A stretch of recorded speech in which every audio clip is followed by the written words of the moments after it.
الحمد للہ وحدہ والصلاة والسلام علی من لا نبی بعدہ اما بعد۔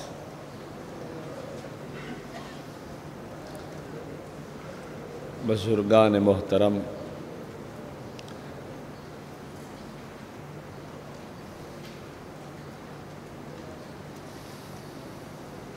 آج ہمارے درس کا عنوان ہے اہل بدعت کا عقیدہ مختار کل۔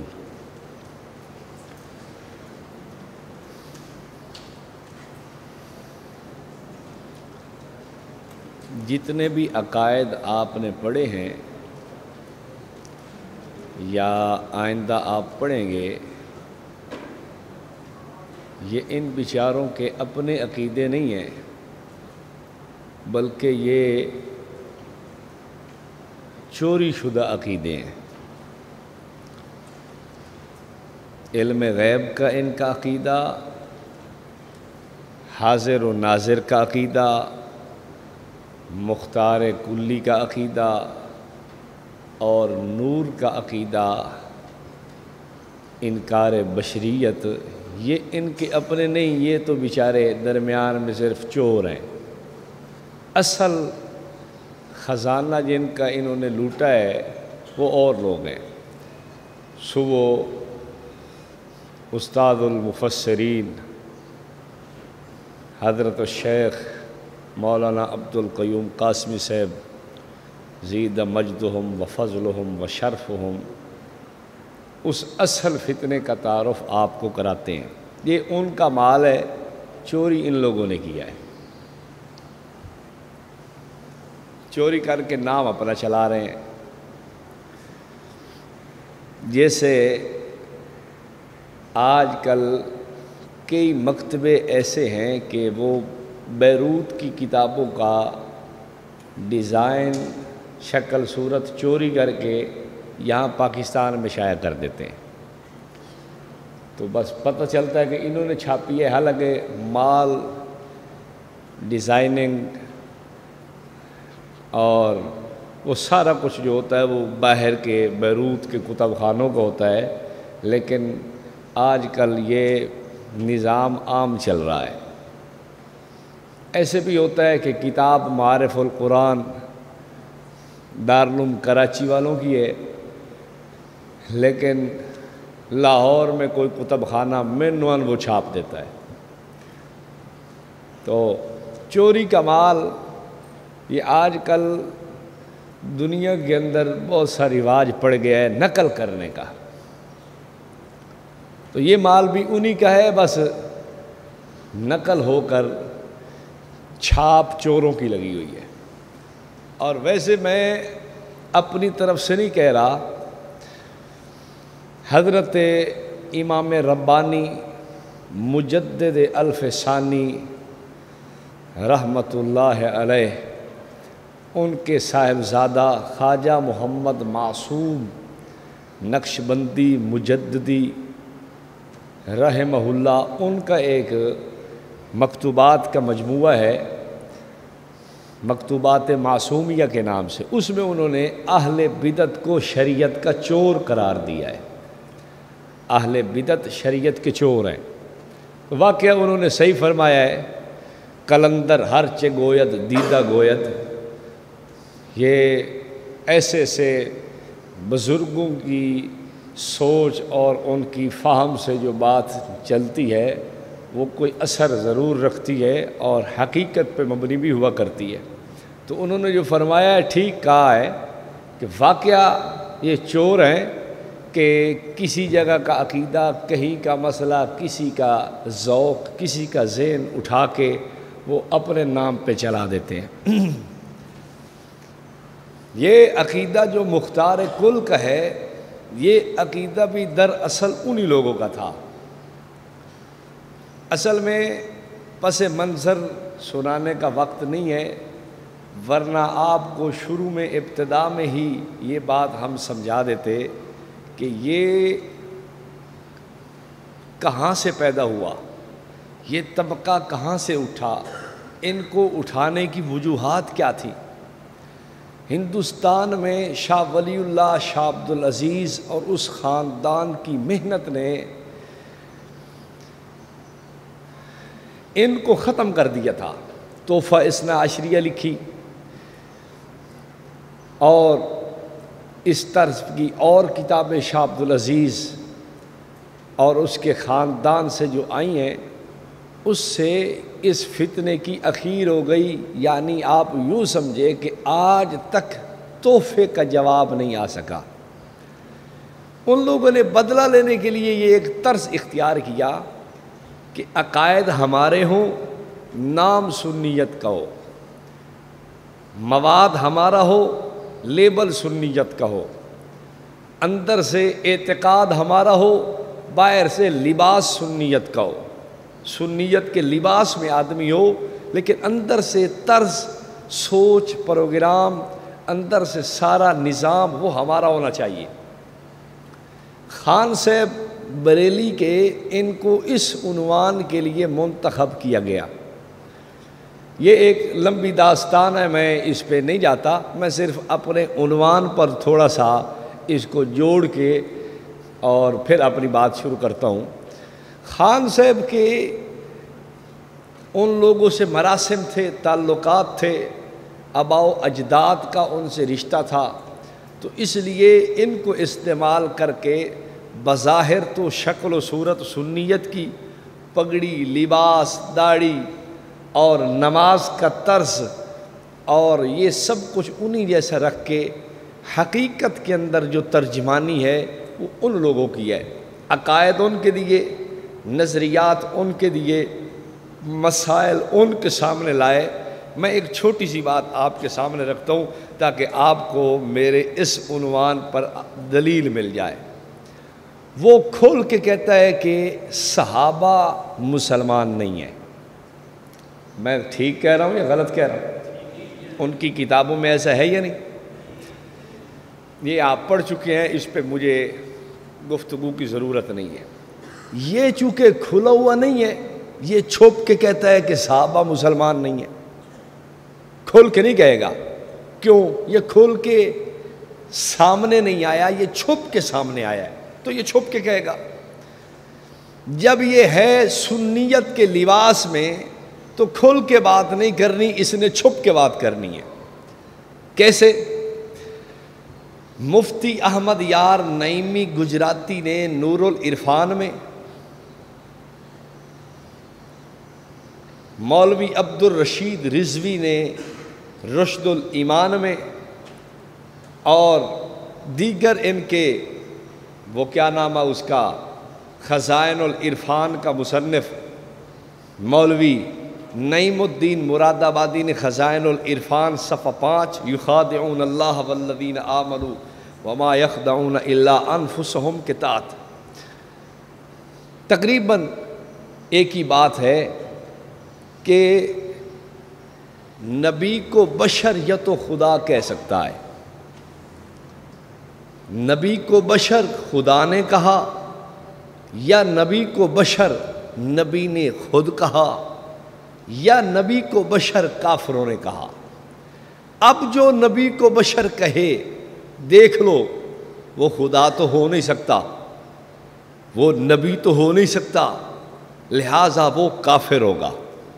یہ نور العرفان میں فقالوا ابشرا منا واحدا نتبعہ، اس کے تحت اس نے ایک جگہ لکھا ہے، اور دوسرا ایک اور آیت ہے اس کے تحت بھی فقالوا ابشر یہدوننا فکفروا، اس کے تحت نور العرفان میں لکھا ہے، اس کو دیکھ لیں۔ رشد الایمان میں یہ بات موجود ہے، اور ایک اور کتاب ہے ظفر الدین عطاری کی لکھی ہوئی ہے حق پر کون، اس پہ بھی یہ بات موجود ہے۔ ایک کتاب ہے حق پر صرف سنی، اس میں بھی تقریباً اس طرح کی بات موجود ہے۔ اور فیض احمد اویسی کی ایک کتاب ہے ابلیس تا دیوبند، اس میں بھی یہ بات موجود ہے۔ اور ایک کتاب اور ہے انوار سیفیہ، سیفی لوگوں کی، وہ جو ڈانس نہیں کرتے، وہ ان کی ایک کتاب ہے۔ ایک آدمی نے مجھے پوچھا کہ یہ ڈانس کیوں کرتے ہیں، میں نے کہا شیطان نے انگلی دے دی ہے نا، اس لیے ڈانس کرتے ہیں، اور بات نہیں ہے۔ شیطان اس طرز پہ لاتا ہے لوگوں کو، آپ کو ایک میں گر سکھا دیتا ہوں، ساری زندگی اس کو پلے باندھ لینا۔ امام ابن سیرین رحمہ اللہ نے لکھا ہے، تلبیس ابلیس کے اندر ابن جوزی نے یہ قول نقل کیا ہے کہ جو آدمی کہے مجھے وجد ہوتا ہے، وجد میں پھر کانپنا شروع کر دیتا ہے، پھر ایسے گرنا شروع کر دیتا ہے، ایسے سر مارنا شروع کر دیتا ہے، کبھی کچھ تڑپنے لگ جاتا ہے، گرنے لگ جاتا ہے۔ امام ابن سیرین نے فرمایا کہ اس کو اونچی دیوار پہ بٹھا دو، پھر اسے کہو کہ اب وجد کر، تیرے اوپر جو وجد طاری ہوتا ہے اگر یہاں بھی ہو اور تو گر کے مر جائے، ہم تیرے بارے میں فیصلہ کریں گے کہ تو سچا وجد والا تھا۔ لیکن میں دعوے سے کہتا ہوں، چھوٹے سیفی سے لے کر بڑے سیفی تک کوئی ایک بندہ بھی آپ کو نہیں نظر آئے گا کہ جسے دیوار پہ وجد ہو۔ تجربہ کر کے دیکھ لیں۔ تو یہ سب ڈرامے باز اور جھوٹے مکار لوگ ہیں، کوئی ان کو جو ہے نا وجد شجد نہیں ہوتا، یہ سب ڈرامہ بازی ہے، لوگوں کو صرف دکھانے کے لیے کہ دیکھو ہمارا دل نہیں، ہر شے چالو ہے۔ بھئی چالو تو ہونا ہے، جب شیطان نے تھپکی دی ہے تو پھر چالو نہ ہو۔ بھائی پاور ہوتی ہے نا، اب دیکھیں بجلی کی تار میں کرنٹ کی بات ہے، جتنا زیادہ کرنٹ ہوگا جھٹکا بھی تو اتنا لگے گا نا۔ تو شیطان کی تو پاور ہی بہت ساری ہے، وہ تو پورا ایک جناب انجن ہے، اس کو جو ہاتھ لگائے گا تو وہ ایسے ہی تو گرے گا نا۔ خیر، میں عرض یہ کر رہا تھا کہ ایسے وجد والوں کو امام ابن سیرین رحمہ اللہ کے قول پہ ترازو پہ تول لو بس، کہ میاں آپ کو وجد ہوتا ہے، اٹھا کے آپ کو وہاں بٹھا دیتے ہیں، ٹھیک ہے۔ ایسے وجد والے لوگوں کو فقہاء نے لکھا ہے، بلکہ صوفیاء نے لکھا ہے کہ اگر ایسے لوگوں کو تلوار بھی مار دی جائے تو ان کو خبر نہیں ہوتی، تو ان کو تو چٹکی تھوڑی سی کاٹ دو تو کہیں گے اوئے اوئے کیا کر رہا ہے، وجد کے اندر ہے، وجد کے اندر۔ خیر، بات ایسے اندر اور نکل جائے گی، میں اپنے عنوان پہ آؤں۔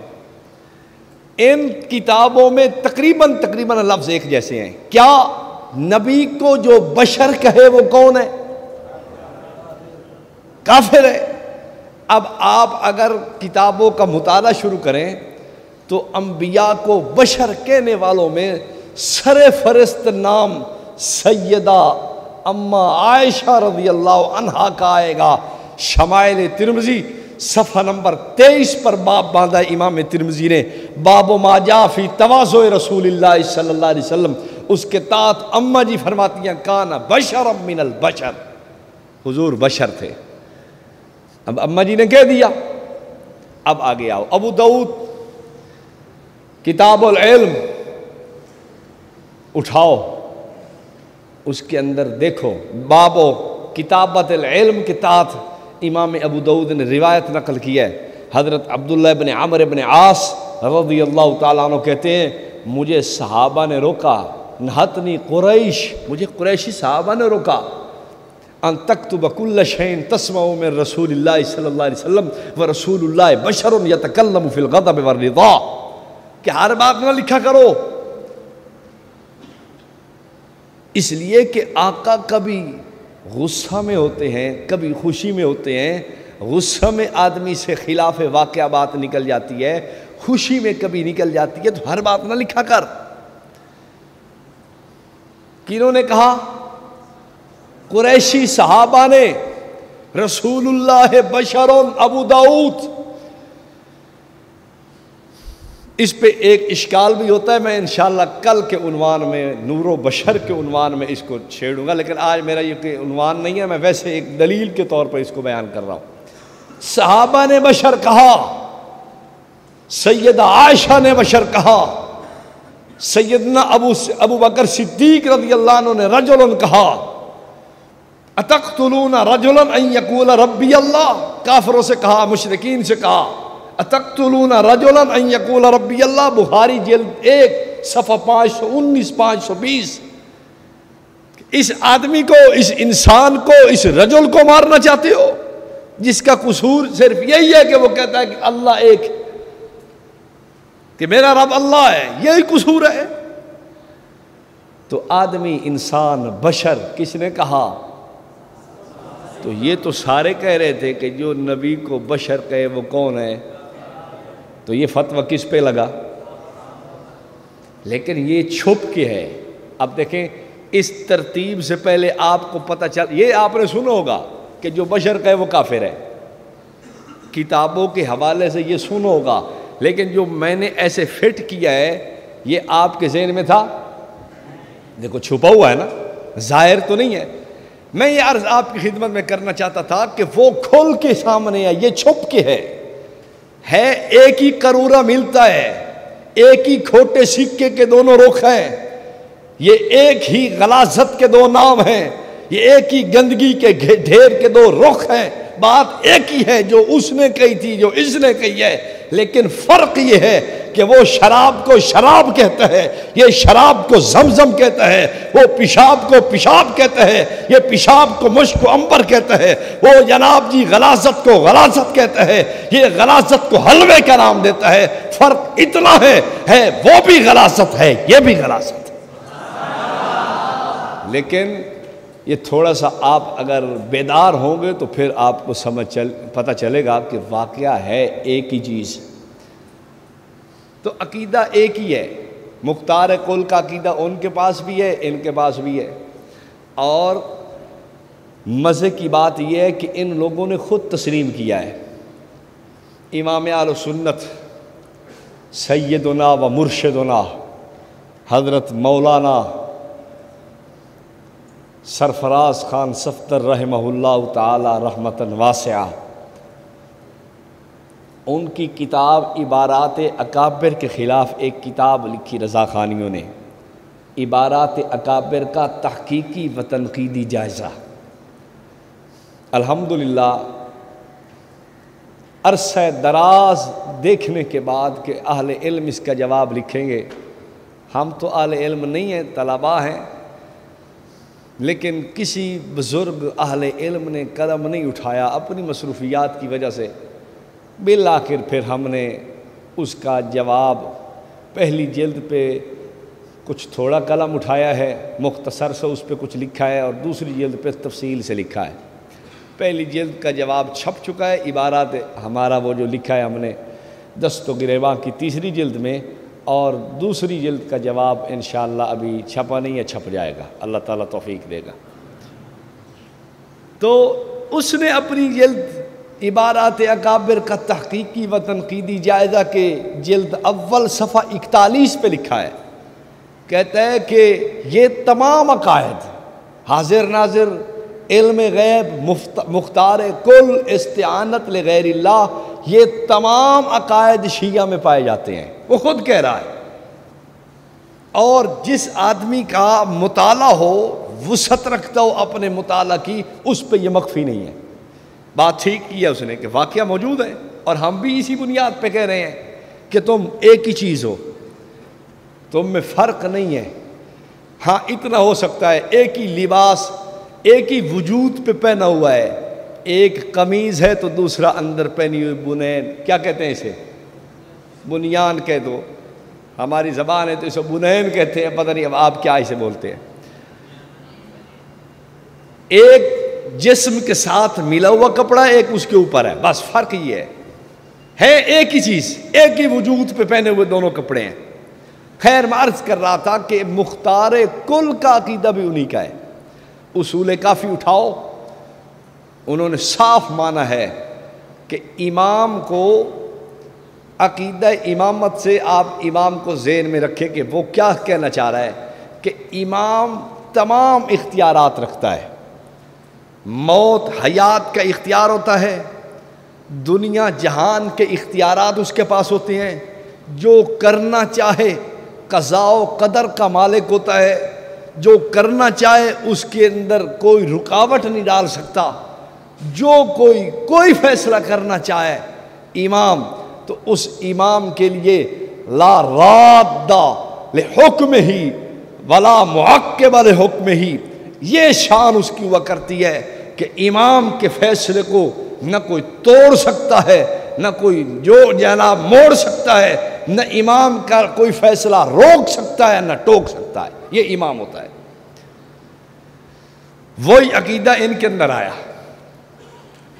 مختار کل کا عقیدہ جب آپ تھوڑا سا کھود کرید کریں گے نا تو آپ کو کھرا، آپ کو نشانات چور کے چلتے چلتے اسی جگہ جا کے نظر آئیں گے جس جگہ سے چور آیا تھا، کہ یہ تو ان لوگوں کا مال ہے یار۔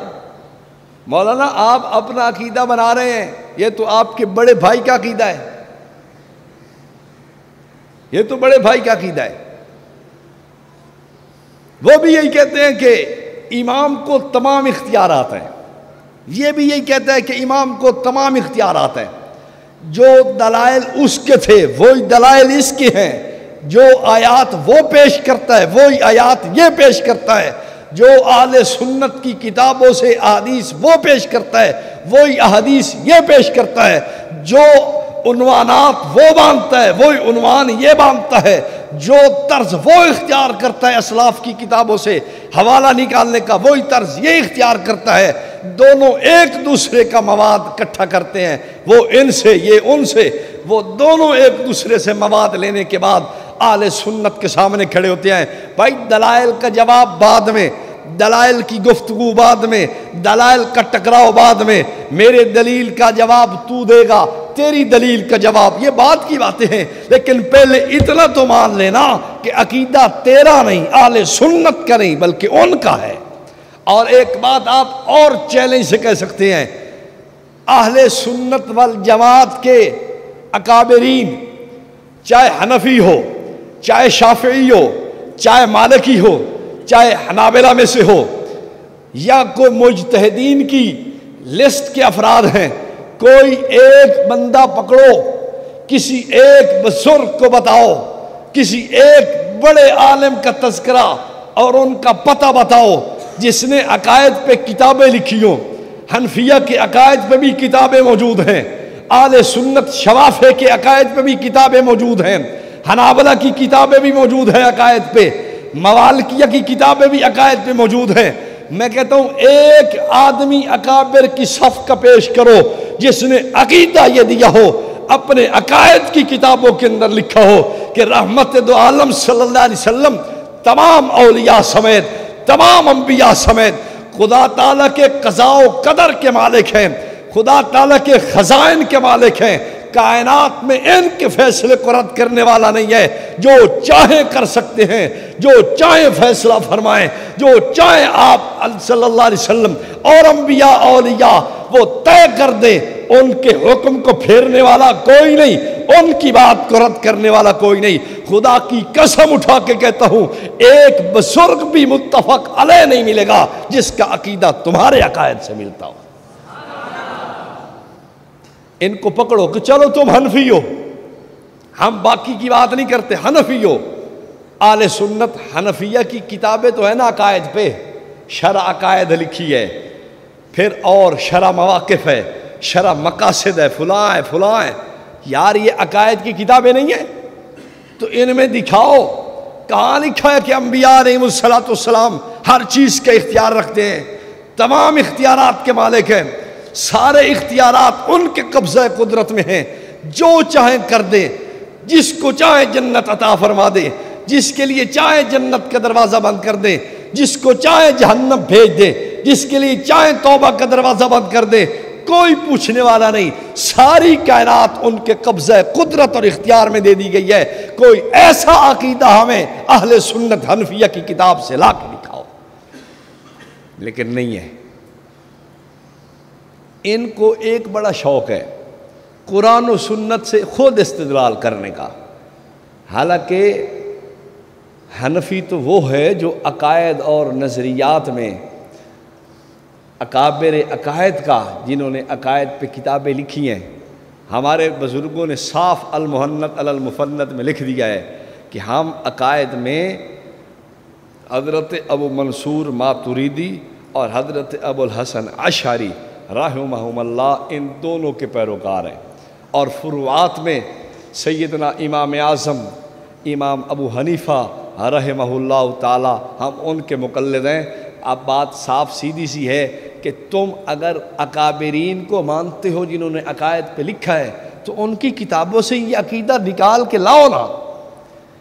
آپ حیران ہوں گے ان چاروں عقائد پر، بلکہ پانچوں عقائد پر اکابر کی طرف نہیں جاتے، سیدھا قرآن و سنت سے استدلال کریں گے، سیدھا کریں گے ہم قرآن سے بات کریں گے۔ بھائی قرآن سے بات تو حنفی کیسے کر سکتا ہے؟ حنفی کے لیے تو امام اعظم کا قول حجت ہے، تو حنفی ہے؟ تو امام اعظم ابو حنیفہ رحمہ اللہ کا مقلد ہے؟ تو کیسا مقلد ہے کہ تو بات قرآن سے کرتا ہے؟ یہ غیر مقلدانہ روش اختیار نہ کر، حنفیت کو بات کر، حنفیت سے سوچ۔ میں نہیں کہتا، ان کے گھر کی خود کتاب چھپی ہے، کیا نمازی کے پاس بآواز بلند ذکر کرنا جائز ہے یا نہیں؟ اس کتاب پر اس وقت کے 10 بڑے بڑے ان کے جید علماء کے دستخط ہیں، کتاب کی تصدیق و تعریف ہے۔ اس کتاب میں ایک نہیں 2 جگہ اس بات کو نقل کیا گیا ہے۔ حنفیوں کے لیے جائز نہیں ہے قرآن و سنت سے استدلال کریں، حنفی کے لیے یہ جائز ہے وہ اپنے امام کے قول سے استدلال پکڑے۔ قرآن و سنت سے براہ راست استدلال کرنا حنفیت نہیں، غیر مقلدیت ہے۔ تو تم غیر مقلد کیوں بنتے ہو؟ تم حنفی ہو یا منفی ہو؟ اگر حنفی ہو تو تم آؤ میدان میں اور ائمہ احناف سے استدلال کرو، ادھر نہیں جاتے، خود قرآن سے استدلال۔ اغناہم اللہ ورسولہ من فضلہ، اللہ اور اس کے رسول نے اپنے فضل سے غنی کر دیا۔ دیکھو نبی غنی کر سکتا ہے تو پھر میں کیوں نہ کہوں کہ نبی کو اختیار، طاقت، قدرت سب کچھ حاصل ہے، نبی جو چاہے کر سکتا ہے۔ میں نے کہا ظالم تجھے قرآن کی طرف جانے کی ضرورت نہیں، تو اگر حنفی ہے تو پھر امام اعظم ابو حنیفہ کی فقہ پہ۔ حنفی ہے تو حنفیوں کے پاس کیوں نہیں آتا؟ کیا قرآن تجھے سمجھ آیا ہے؟ یہ عجیب سوچ ہے کہ قرآن ہمیں سمجھ آیا، اسلاف کی طرف نہیں جائیں گے۔ استدلال دیکھو جاہل لوگ، ایک مولوی استدلال کرنے لگا، قرآن کہتا ہے یا ایھا الذین آمنوا استعینوا بالصبر والصلاۃ، ایمان والو نماز اور صبر سے مدد مانگو۔ کہتا ہے دیکھو نماز اور صبر اللہ تو نہیں ہے، یہ غیر اللہ ہے۔ اس کا مطلب یہ ہوا کہ غیر اللہ سے مدد مانگنا جائز ہے۔ استدلال دیکھو، معلوم ہوتا ہے کہ یہ کوئی چبل بٹا چبل آدمی، اور تجھے یہ بھی نہیں پتا کہ با کس معنی میں آتی ہے۔ تو نے پڑھا ہوتا تو تجھے پتا آتا، تو نے علم جانا نہیں، تو نے 11 کی ٹھنڈی ٹھنڈی کھیر کھا کے 10 سال گزار دیے ہیں، ختمات سے تجھے فرصت نہیں ملی، تجھے جمعرات کے لیے وقت تھا، کتاب کے لیے وقت نہیں تھا، پڑھنے کے لیے تیرے پاس وقت نہیں تھا، تو نے ختم، تو نے کلخانیاں 30 7 40 میں بریانی اور حلوے کی دیگیں اڑائی ہیں، تجھے کیا پتا کہ علم کس کو کہتے ہیں؟ اعلیٰ حضرت فاضل بریلوی نے ساری زندگی میں ایک دفعہ حدیث کا درس دیا ہے، وہ کیسے؟ طلباء کو بھی کہا حدیث کی کتابیں لے کے کھڑے ہو جاؤ، اور خود بھی کھڑے ہو کے پڑھایا کرتے تھے۔ جس کو یہ نہیں پتا کہ حدیث کا ادب احترام کیسے ہے پڑھانے کا، وہ بیچارہ کیا جانے اس کے طرز کو۔ یہ جال حق میں لکھا ہے مفتی احمد یار نعیمی نے کہ حضرت حدیث کا درس دیتے کبھی تو وہ کھڑے ہو کے طلباء کو بھی کہتے کہ کتابیں لے کے کھڑے ہو جاؤ۔ واہ، عقل نبود تولد چے سود، اس کو کہتے ہیں کہ عقل نہیں تھی تو حضرت تشریف لانے کی زحمت کیوں آپ نے اٹھائی ہے؟ ریورس گیئر لگاتے پیچھے، تکلیف دی پوری امت کو آپ نے، تو کیا فائدہ آپ کے آنے کا؟ عقل نبود تولد چے سود، عقل نہیں ہے تو پھر بندہ پیدا ہونے کی زحمت نہ اٹھائے، بس پھر پیچھے جائے۔ تجھے کیا پتا علم کا؟ تجھے عربیت سے کیا خبر؟ تو عربی زبان سے واقف نہیں، تو جانتا نہیں، مہارت نہیں رکھتا، تو نے دنیا کو لوٹنے کا طریقہ سیکھا ہے، دنیا سے مال کمانے کا طریقہ سیکھا ہے، دنیا کے اندر رہ کر تو نے ان سے جناب جی سامان اٹھانے کا اور ان کے گھر بار اجاڑنے کا طریقہ سیکھا ہے، تو نے علم کیا سیکھا؟ تیرے پاس علم ہے کہاں؟ سنا دوں ان کے مولویوں کا حال۔ ایک ان کا مولوی کہتا ہے کہ میں پڑھتا تھا استاد محترم کے پاس، تو حضرت ہمارے استاد کی ایک بھینس تھی، اس بھینس کا ایک بچہ تھا، ہماری زبان میں اسے کٹا کہتے ہیں، کٹا۔ آپ کیا کہتے ہیں اسے؟ ہیں؟ کٹا ہی کہتے ہیں۔ وہ دم ہلا رہا تھا، استاد جی نے کہا اوے عربی بنا، اس نے فوراً عربی بنائی۔ سنو اب عربی، یہ بیچارے علم والے لوگ ہیں۔ اس نے کہا الکٹۃ تتحرک پوچھلھا، ہماری زبان میں دم کو پنجابی کے اندر پوچھل کہتے ہیں، پوچھل۔ اس نے عربی بنائی الکٹۃ تتحرک پوچھلھا، کٹا کا پوچھل ہل رہا ہے۔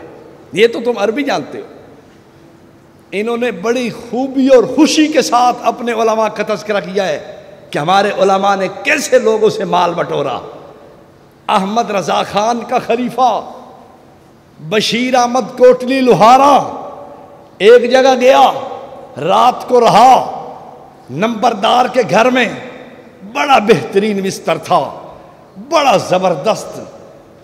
وہ حیران ہو گیا، مولوی صاحب ہلکے ہو گئے، ہلکے، ہلکا جانتے ہو؟ نہیں جان۔ اس کے لیے بستر کے لیے بےتاب اور بے قرار ہو گیا کہ اسے حاصل کرنا چاہیے، یہ تو ان سے وصول کرنا چاہیے، یہ تو ان سے بالکل پکا پکا ہی اٹھا کے لے جانا چاہیے۔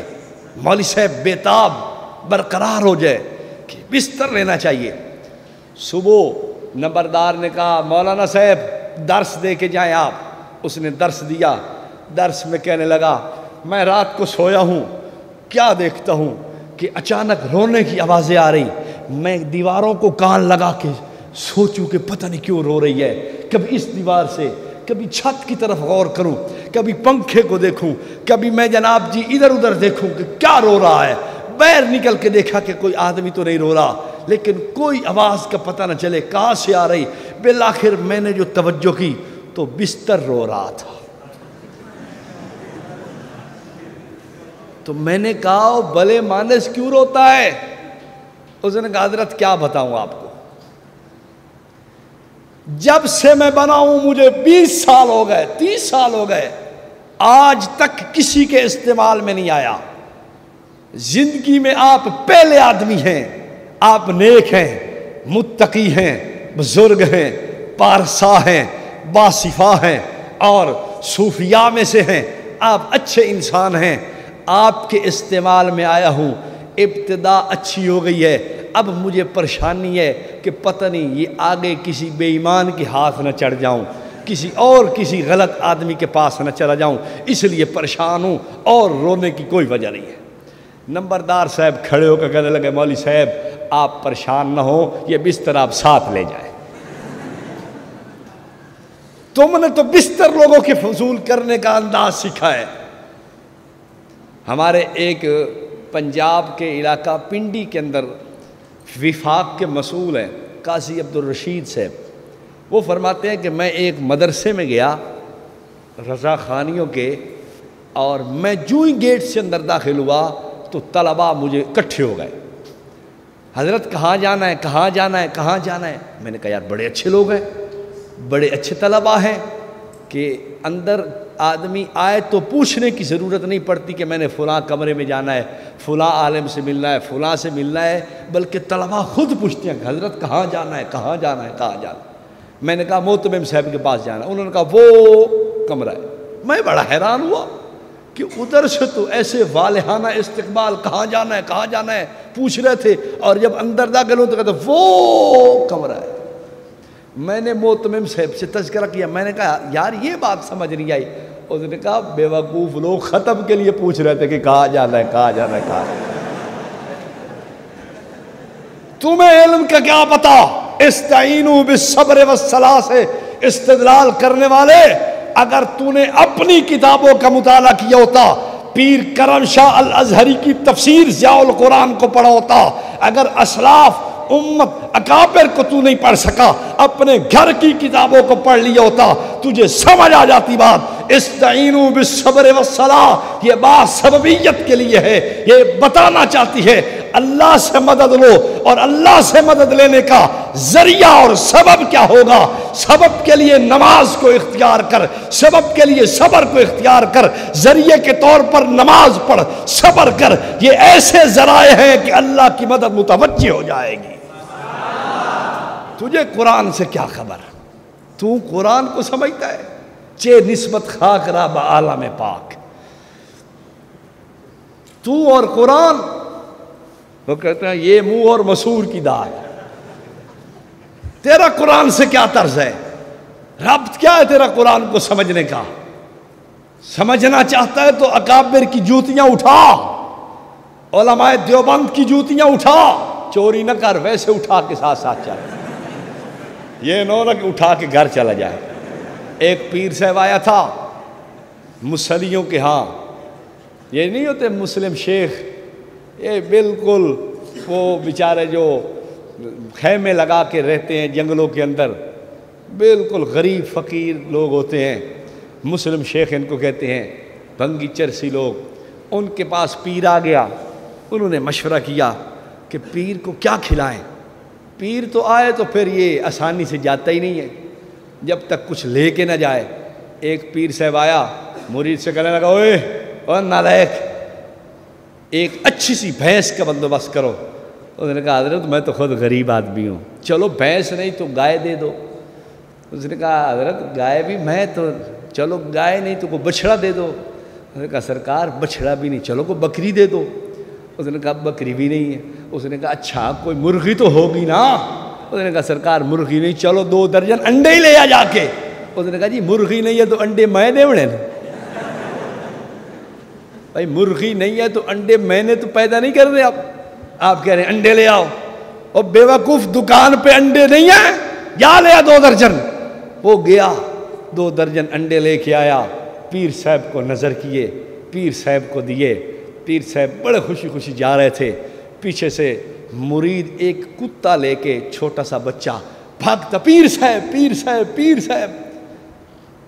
پیر صاحب کھڑے ہو گئے، کہتا ہے پیر جی اس کتے کے منہ میں لعاب تو آپ ڈال دیں۔ اس نے کہا اس کا کیا فائدہ؟ کہتا ہے میں نے اس کو بڑا کر کے کتوں کے ساتھ لڑوانا ہے، اس کو ریچھ کے ساتھ میں نے ٹکرانا ہے، اور میں کہتا ہوں کہ یہ اپنا دانت مضبوطی سے ان کے جسم میں گاڑے اور چھوڑے نہیں، جیسے آپ مضبوط ہیں اور آپ اپنی بات میں پکے ہیں، یہ بھی اپنے دانت لگانے میں ویسا پکا ہو جائے۔ کاشا نہ کاشا تو لے کے بھیجتا ہی پیا پیر صاحب، آپ گائے سے چلے ہیں تو انڈے ہی لے کے تو گئے ہیں نا، یہ بھی ایسا اپنی بات پہ پکا ہونا چاہیے۔ خیر کیا سنا رہا تھا آپ کو؟ ہیں یہ تو تمہارے حافظے کا حال ہے۔ ہاں پیر آ گیا مسلم شیخ لوگوں کے پاس، وہ سوچنے لگے کہ پیر آیا ہے یہ ایسے تو نہیں جائے گا، کیا کھلائے اسے، غریب لوگ ہیں ہمارے پاس تو ہوتا کچھ نہیں۔ پیر صاحب کی بہترین جوتی تھی، زبردست کھسا تھا، اس پر تل کے ساتھ کام کیا ہوا، ادھر جناب بہت اچھی کڑھائی کی ہوئی۔ تو مریدوں نے کہا یہی چوری کر لو، اٹھا کے بیچ کے آئے، 2-3 ہزار کا بیچا، پھل لا رہے ہیں، فروٹ لا رہے ہیں، کھانا لا رہے ہیں، اور جناب پیر صاحب کو بریانی کھلائی زبردست قسم کی، ٹہکے کے ساتھ دعوت کی۔ پیر بڑا خوش ہوا کہ یار بھوکے لوگ تھے لیکن انہوں نے تو اخیر کر دی۔ تو پیر نے پوچھا یار یہ کیا؟ اس نے کہا، سب نے کہا پیر صاحب یہ آپ کی جوتیوں کا صدقہ ہے سارا، ایسا نہ ہو کہ تم اکابر دیوبند کے پاس آؤ اور جوتیاں اٹھا کے چلے جاؤ۔ ایسے لوگ بھی ہوتے ہیں، کام ان کے یہی ہوتے ہیں، جوتیاں اٹھانے والے۔ خیر میں اپنا عنوان چھیڑوں، وقت تھوڑا رہ گیا۔ استعینوا بالصبر والصلاۃ. قرآن سمجھنا چاہتا ہے، اکابر کے پاس آ، کہتا ہے اغناہم اللہ ورسولہ من فضلہ. استدلال قرآن سے. ویسے مجھے کبھی کبھی حیرانگی ہوتی ہے ان کی عقل پہ. دلیل سنو. دلیل یہ ہے کہ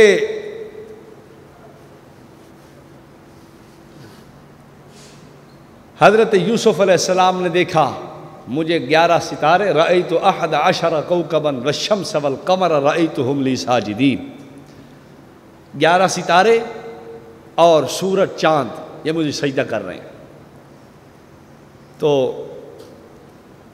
باپ نے کہا یا بنی لا تقصص رؤیاک علی اخوتک، بھائیوں کو خواب نہ بتانا. پھر جب خواب پورا ہوا، یہ مصر گئے اور وہاں جا کر سجدے میں گر گئے. توجہ، ماں باپ سجدہ کر رہے ہیں بیٹے کو. اب پیر صاحب نے کہا دیکھو اس سے ثابت ہوا کہ پیر کو سجدہ کرنا جائز ہے. میں قرآن پڑھ رہا ہوں، میں کوئی قصے کہانیاں نہیں چھیڑ رہا، میں کوئی بٹاک البحرین نہیں پڑھ رہا، میں کوئی بہجت الاسرار سے حکایت نہیں سنا رہا، میں کوئی تحفۃ الگردوم نہیں سنا رہا آپ کو، میں قرآن پڑھ رہا ہوں. پیر نے کہا دیکھو یوسف علیہ السلام کو ماں باپ نے سجدہ کیا تو سجدہ کرنا چاہیے پیر کو، مرشد کو. اب آپ سے میں پوچھتا ہوں سجدہ کون کر رہا؟ باپ. کون کر رہی؟ ماں. کس کو؟ بیٹے کو. تو اس سے کیا ثابت ہوا کہ پیر کو چاہیے مرید کو سجدہ کرے. یہی ثابت ہوا نا. اب ہم بیٹھے ہیں، پیر صاحب مریدوں کو چاہیے کہ وہ بیٹھ جائیں آ کے اور پیر صاحب ان کو سجدے کے لیے جھک جائیں. قرآن کا استدلال تو یوں بنتا ہے. اب استدلال عقل دیکھو ان کی پیش کریں گے.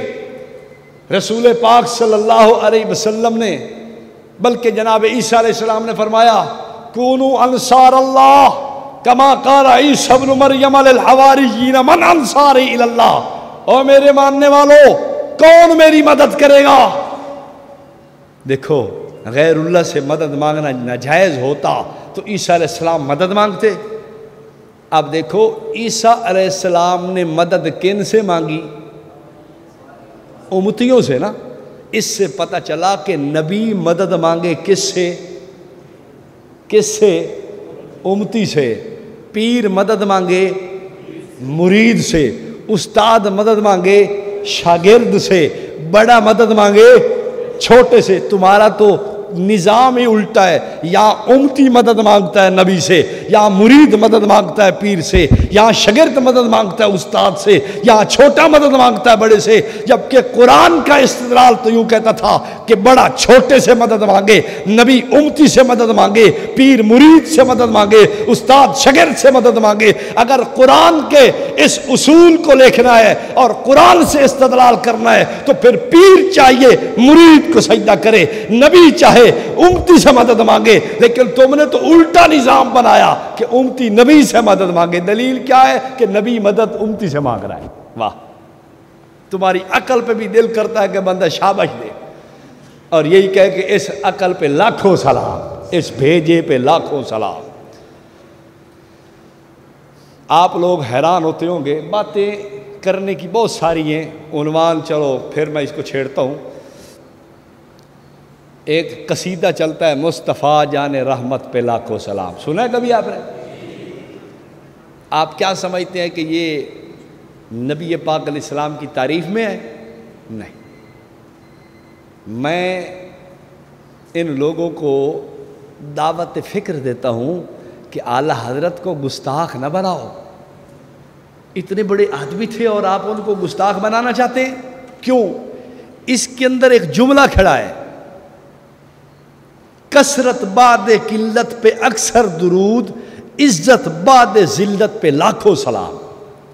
اس قصیدے میں ایک جملہ ہے. کیا کہتے ہیں کہ جو نبی پاک صلی اللہ علیہ وسلم کو کثرت ملی ہے قلت کے بعد، اس کثرت پہ اکثر درود و سلام ہو، اور جو عزت ملی ہے حضور کو ذلت کے بعد اس عزت پہ بھی لاکھوں سلام ہو۔ اب آپ بتائیں حضور کے لیے ذلت کا لفظ اعلیٰ حضرت استعمال کر سکتے ہیں؟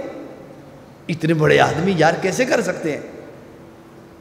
تمہارے اعلیٰ حضرت مجدد دین و ملت، فاضل بریلویت، اور سیدی و مرشدی و سندی و زخری و مفخری اور پتہ نہیں کیا کیا القابات، اتنی بڑی شخصیت اور حضور کو ذلت کے مقام پہ کھڑا کرے؟ نہیں نہیں نہیں، ایسا نہیں ہو سکتا۔ تمہارے مذہب کی سوچ بتا رہا ہوں۔ نہیں نہیں یار، پھر اب دو صورتیں ہیں، اگر یہ قصیدہ حضور کے لیے ہے تو پھر یہ شعر بھی کس کے لیے؟ بولو۔ تو پھر ماننا پڑے گا کہ اعلیٰ حضرت نے گستاخی کی ہے۔ میں کہتا ہوں نہیں نہیں، ان کے لیے مانو ہی نہیں آپ۔ میں ایک مشورہ دیتا ہوں، آپ کہو کہ یہ پورا قصیدہ اعلیٰ حضرت نے اپنی بیوی اور بیٹوں کے لیے لکھا ہے۔ دلیل مصطفیٰ جان رحمت، مصطفیٰ بیٹا ہے اپنا،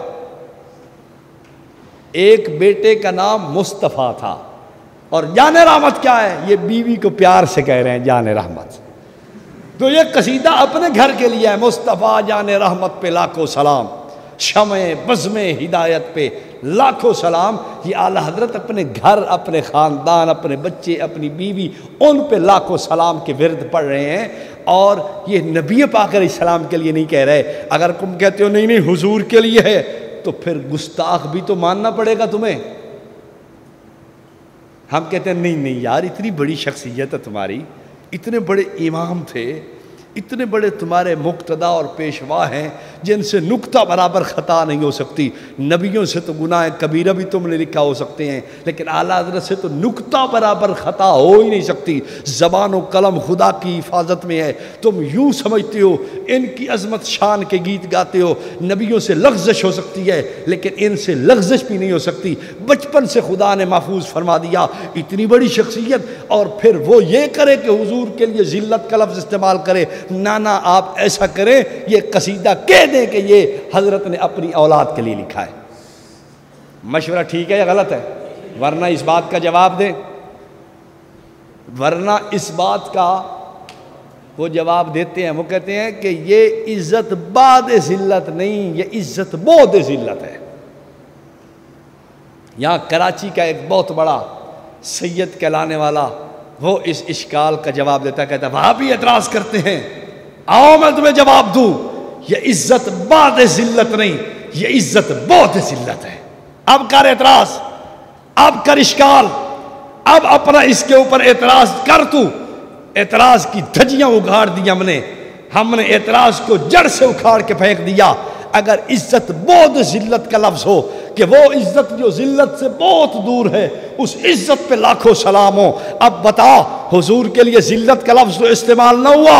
میں نے کہا شاہ جی بصد معذرت عرض کرتا ہوں، آپ سید کہلانے والے، آپ سادات کے طبقہ کے لوگ ہیں، لیکن ایک چھوٹی سی گزارش ہے، آپ وہ بات کریں جو آپ کے بڑوں نے کی ہو۔ آپ کی بات کو میں کیسے مان لوں؟ اعلیٰ حضرت کے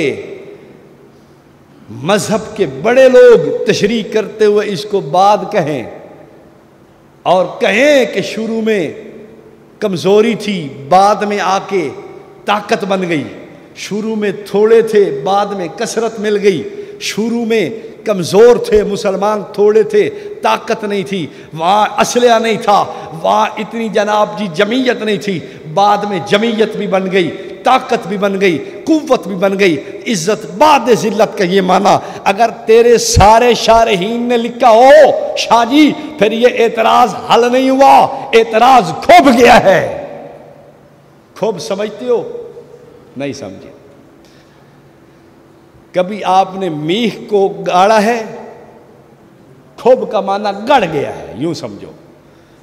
میخ کو آپ ٹھونکو تو وہ گڑ نہیں جاتا، پھنس نہیں جاتا۔ یا کبھی آپ نے وہ کیا کہتے ہیں اسے، کھونٹے، جس کے اوپر بھینس یا جانور باندھا جاتا ہے، اسے زمین میں گاڑ دیا جاتا ہے، وہ پھر اکھڑ نہیں سکتا، پھر نکلتا نہیں ہے، پھر ہمت بہت لگتی ہے۔ میں نے کہا شاہ جی اعتراض ختم نہیں ہوا، اعتراض گڑ گیا ہے۔ اب میرے پاس ہدایت کے بخشش کی کئی شروحات ہیں، انڈیا سے چھپنے والی بھی موجود ہیں، پاکستان سے چھپنے والی بھی موجود ہیں۔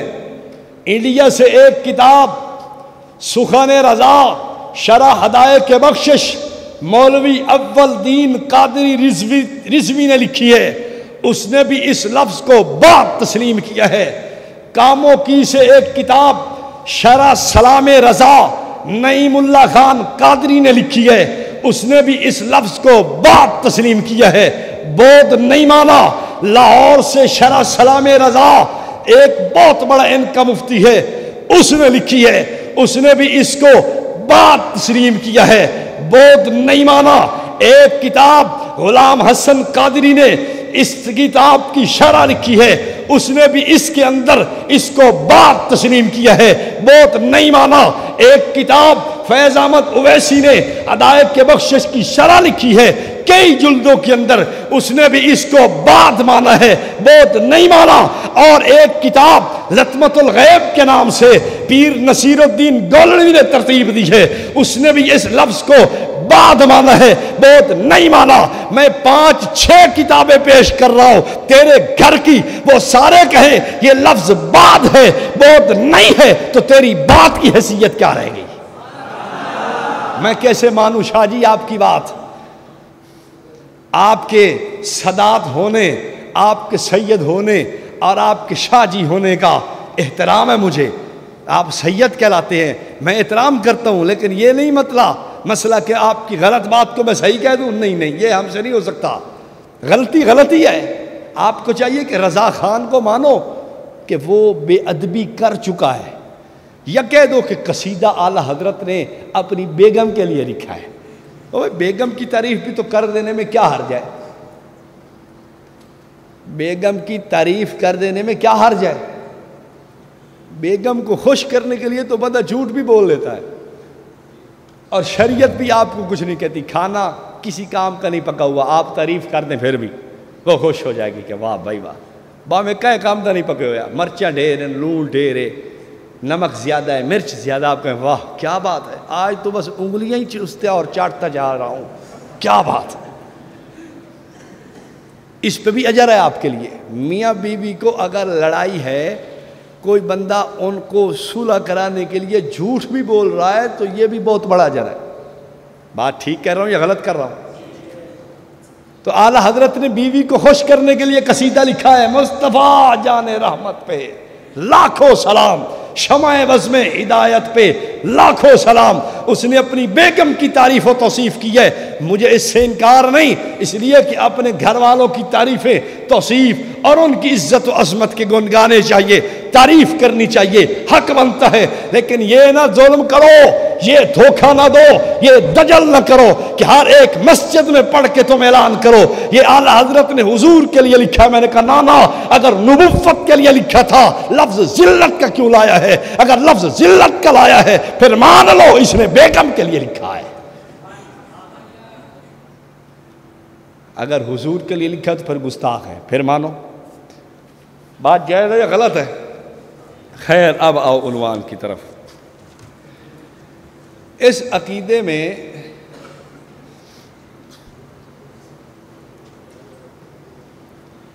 عقیدے میں اہل بدعت منکرین کے لیے بہت سارے فتاوی جات کے قائل ہیں۔ مثال کے طور پہ وہ کہتے ہیں کہ یہ گستاخ رسول ہیں، مختار کل نہیں مانتے نبی کو، گستاخ رسول ہیں، یہ ابلیس ہیں، یہ شیطان ہیں، یہ باطل ہیں وغیرہ وغیرہ، یہ گستاخ رسول ہیں، یہ نبوت کے منکر ہیں، یہ اس طرح کی باتیں لکھتے ہیں۔ اب ہمیں پتہ چل گیا کہ ایک عقیدہ جو قطعی ہوتا ہے اس کے منکر کے اوپر آپ گستاخ رسول کا فتویٰ یا عیب لگانے والا نبی کو، اور نبی کو عیب لگانے والا کافر ہے، گستاخ کافر ہے، یہ فتوے آپ اس پہ لگا سکتے ہیں جو قطعیت کا انکار کرے۔ جو قطعیت کا انکار نہیں کرتا، ایک ظنی چیز کا انکار کرے تو آپ اس پہ فتویٰ کفر نہیں داغ سکتے۔ ان لوگوں نے اپنی مختلف کتابوں میں مختار کل کے منکر کے لیے ایک کتاب ہے مفتی محمد امین فیصل آباد کا رہنے والا، اس کی دو جہاں کی نعمتیں، اس نے صاف لکھا ہے کہ جو نبی کا اختیار نہیں مانتا وہ عیب لگا رہا ہے۔ ایک کتاب ہے لا علمی میں علم مفتی فیض احمد اویسی کی، اس نے اپنی کتاب میں صاف تحریر کیا ہے کہ جو اختیار نہیں مانتا یہ گستاخ رسول ہے۔ تو جب یہ گستاخ رسول ہونے کا فتویٰ دے چکے، جب یہ نبوت کے منکر ہونے کا فتویٰ دے چکے، جب یہ عیب لگانے کا فتویٰ دے چکے، اور گستاخ نبوت کا منکر عیب لگانے والا تو مسلمان نہیں، اب ہم ان سے کہیں گے کہ آپ دلائل قطعیہ اختیار کریں، ظنیہ کی طرف آپ تشریف نہ لے جائیں۔ جائز بات ہے یا غلط بات ہے؟ ایک بات ذہن میں رکھنا، جتنے بھی عقائد ہیں ان لوگوں کی کوشش یہ ہوتی ہے کہ وہ کھینچ کر فضائل میں لے آئیں، اور آپ کی یہ کوشش ہوگی کہ آپ اسے قطعیات کی طرف لے جائیں، صرف یوں ہی نہیں، دلائل سے، زور سے نہیں، دلائل کے زور سے، زبردستی نہیں، دلائل کی جرت سے آپ ان کو قطعیات میں لے جائیں۔ علم غیب کو وہ فضائل میں کہ یہ فروعی مسئلہ ہے، تاکہ فروعی کہہ کر پھر وہ ادھر ادھر کی چیزیں ساری ڈالیں اس میں، نہیں، آپ نے قطعیت پہ کھڑا کرنا ہے کہ علم غیب کا منکر آپ کے فتوے سے کافر ہے۔ مولوی احمد رضا کے فتاوی رضویہ میں بھی ہے اور بھی کئی کتابوں میں موجود ہے۔ تو آپ اس کو قطعیات میں لے آئیں گے، ان کے عقائد کو قطعیات میں رکھیں، اور یہ کوشش کریں گے کہ فضائل میں لے جائیں۔ فضائل میں جائے گا تو پھر ہر قسم کی دلیل چل جائے گی، اور اگر قطعیات میں رہے گا تو پھر دلیل وہی چلے گی جو قطعی ہوگی، قطعیت کے علاوہ دلیل نہیں چل سکتی۔ پھر آپ ادھر سے نہ جانے دیں، اس کی کوشش ادھر کی ہوگی۔ اب آپ کی یہ اپنی جرت کی بات ہے، میاں تلوار تیز بعض دفعہ نہیں بھی ہوتی، بازو کے قوت کے ساتھ چلنی چاہیے۔ دلیل بعض دفعہ کمزور ہوتی ہے، لیکن مناظر کا کام ہے کہ دلیل کو دلیل بنائے۔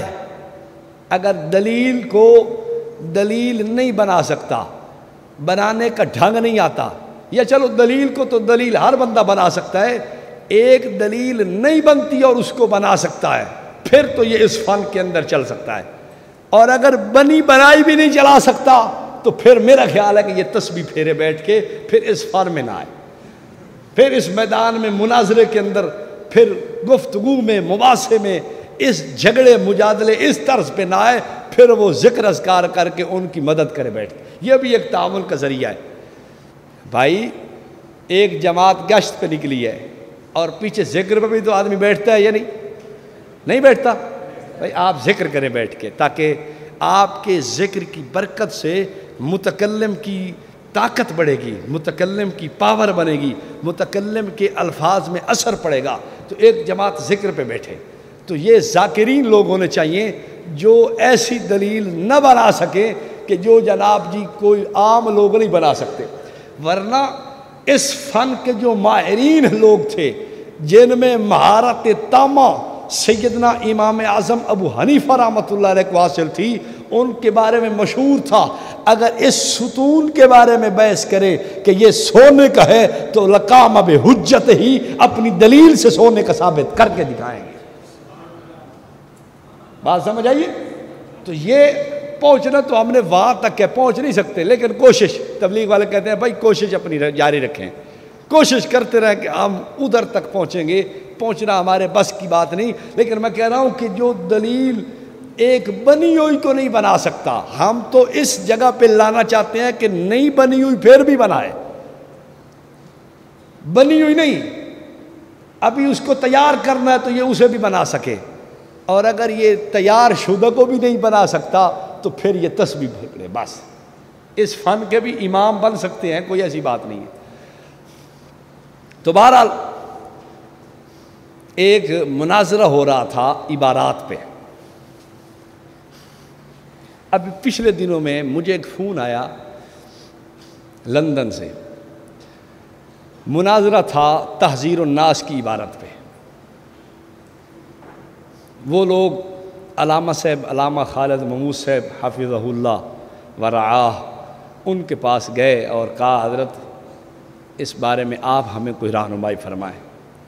تو انہوں نے کہا بھائی آپ ایسا کریں، میرا نام لیا، ان سے رابطہ کریں، اس لیے کہ نئی بریلویت کو میں نہیں جانتا، میں جس بریلویت سے واقف ہوں وہ 20 سال پہلے کی ہے، موجودہ بریلویت کو وہ جانتے ہیں، ان سے رابطہ کریں۔ خیر انہوں نے مجھے میسج کیا، ایک ہمارا دوست یہاں سے پڑھ کے گیا ہے، اس نے استاد جی مہربانی کریں آپ ان کو سمجھائیں۔ میں نے ان کو 2 ٹوک بات کی، میں نے کہا بات ہے سیدھی، اگر آپ ہماری ترتیب سے چل سکیں تو ہم آپ کو بات سمجھاتے ہیں، اور اگر ترتیب آپ نے اپنی چلانی ہے تو پھر آپ مہربانی کر کے کسی اور سے رابطہ کریں۔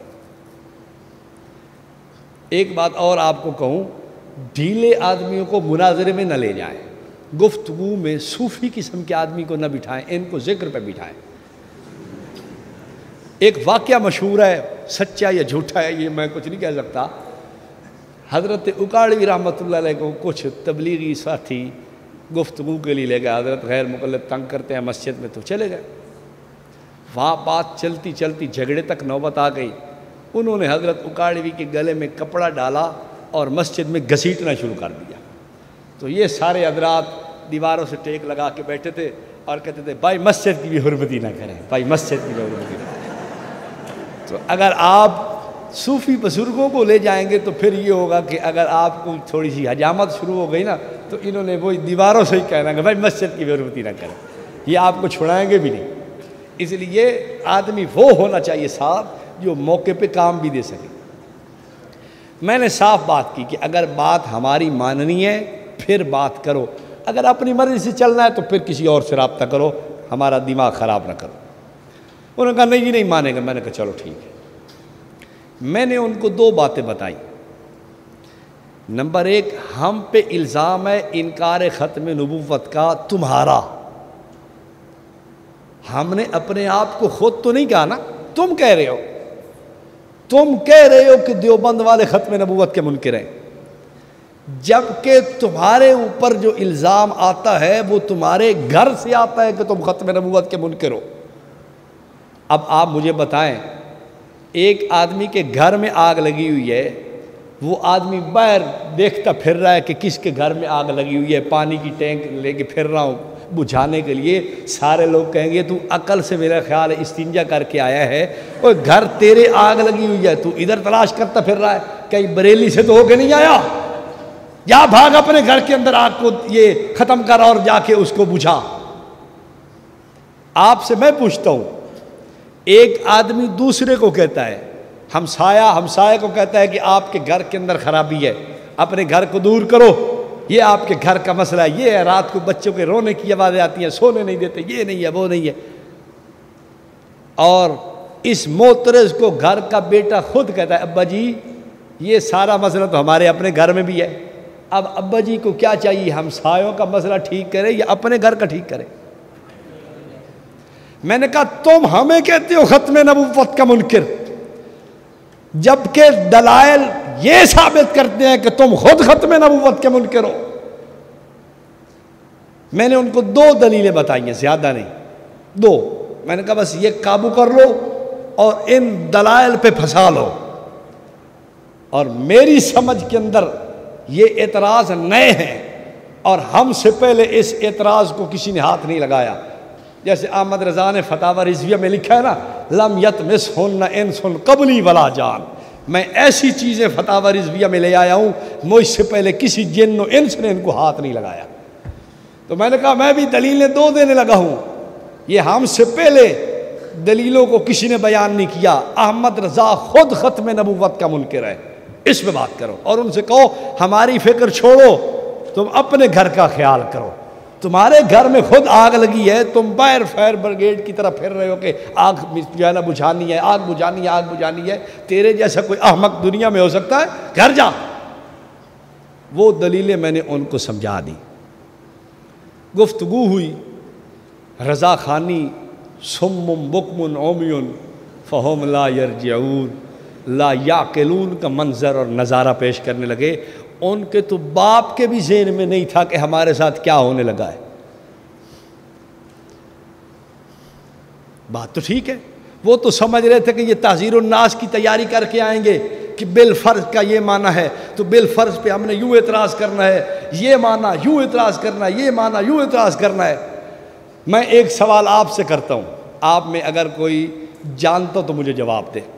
میں نے یہ سوال بڑے بڑے لوگوں سے کیا ہے، اولا سے دورہ حدیث تک کے لوگ موجود ہیں، ان سے میں نے کیا ہے۔ میں نے کہا بتاؤ، تم کہتے ہو کہ بریلویت فتنہ ہی کوئی نہیں، یہ تو صرف جہالت کا دوسرا نام ہے۔ ان کے علمی اشکال کو اگرچہ وہ جہالت کے رنگ سے پیش کر رہے ہیں، تم اس اشکال کو دھو کے دکھاؤ، دور کرو اشکال کو۔ بڑے بڑے لوگوں سے رابطہ کیا، اشکال نہیں حل ہوتا۔ چلو آپ سے بھی کرتا ہوں، ہو سکتا ہے آپ میں کوئی صاحب فن بیٹھا ہو تو بتا دے۔ ویسے میں نے اس کا حل اپنی کتاب میں لکھ دیا ہے، ہو سکتا ہے آپ لوگوں کو اس کا علم ہو، درک ہو۔ چلو اشکال آپ کے سامنے رکھ دیتا ہوں۔ رضا خانی کہتے ہیں کہ تمہارے امام کی کتاب حضرت نانوتوی رحمہ اللہ کی تحذیر الناس میں ہے کہ بالفرض بعد زمانہ نبوی بھی کوئی نبی پیدا ہو جائے تو خاتمیت محمدی میں فرق نہیں آتا۔ تم کہتے ہو یہ بالفرض والمحال ہے، حالانکہ قرآن و سنت میں ہم نے جو بالفرض کے جملے دیکھے ہیں ان میں کیا ہے؟ لَوْ كَانَ فِيهِمَا آلِهَةٌ إِلَّا اللَّهُ لَفَسَدَتَا، اگر زمین و آسمان میں کئی خدا ہوتے تو یہ دونوں تباہ و برباد ہوتے۔ کئی خدا نہیں ہیں اس لیے تباہ بھی نہیں ہوئے۔ دونوں جملے منفی ہو گئے یا نہیں؟ دوسری جگہ قرآن پاک میں دیکھو، إِن كَانَ لِلرَّحْمَنِ وَلَدٌ فَأَنَا أَوَّلُ الْعَابِدِينَ، بیٹا بھی نہیں ہے اور اول العابدین بھی نہیں ہیں، دونوں کی نفی ہو گئی۔ اور دیکھو، لَوْ كَانَ بَعْدِي نَبِيٌّ لَكَانَ عُمَرٌ، اگر میرے بعد کوئی نبی ہوتا تو عمر ہوتا۔ حضور کے بعد نبی بھی کوئی نہیں، عمر بھی نبی نہیں ہو گئے نا۔ اور دیکھو حدیث پاک میں آتا لَوْ لَمْ أُبْعَثْ لَبُعِثَ فِيكُمْ عُمَرٌ، اگر میں نبی بن کے نہ آتا تو عمر آتا۔ تو یہ بھی نفی ہو گئے۔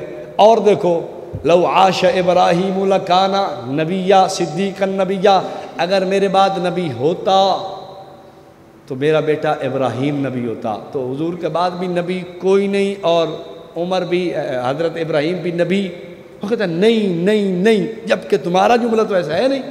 اس میں ہے کیا بالفرض بعد زمانہ نبوی بھی کوئی نبی آ جائے تو خاتمیت محمدی میں فرق نہیں آتا، تو حضور کے بعد تو کوئی نبی نہیں آیا۔ آگے جملہ تھا خاتمیت محمدی میں فرق نہیں آئے گا، وہ پہلے نہیں کھڑا ہے۔ جب نہیں پہ نفی آتا ہے تو پھر اس بات ہو جاتا ہے، تو اس کا معنی یہ ہوگا کہ پھر حضور کے بعد کوئی نبی نہیں آیا تو خاتمیت محمدی میں فرق آ گیا۔ یہ تو جملہ ہی غلط ہے۔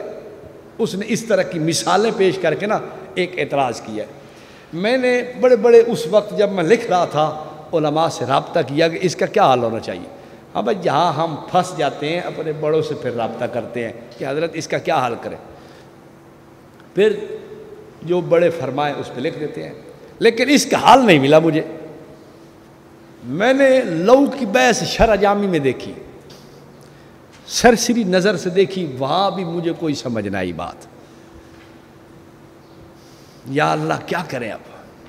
کتاب میں لکھ رہا تھا، ایک رضا خانی عالم کی کتاب تبسم شاہ بخاری کی ہے، ختم نبوت اور تحذیر الناس۔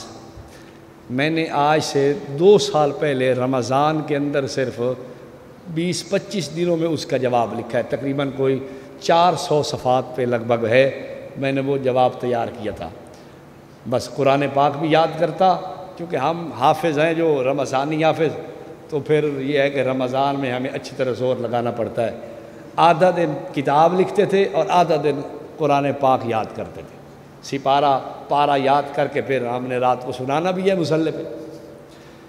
تو رمضان کے 25 دن تک میں نے یہ کیا ہے اور الحمدللہ کتاب میری تیار ہو گئی۔ اس بات پہ پھنس گیا، بڑے رابطے کیے، ادھر ادھر فون، جو سمجھ میں جانتا تھا کہ یہ منطقی آدمی ہے یا یہ صرف ناف کا ماہر ہے یا یہ تحذیر الناس کا ماہر آدمی ہے، اس سے رابطہ کرو، کوئی حل نہیں ہو سکا۔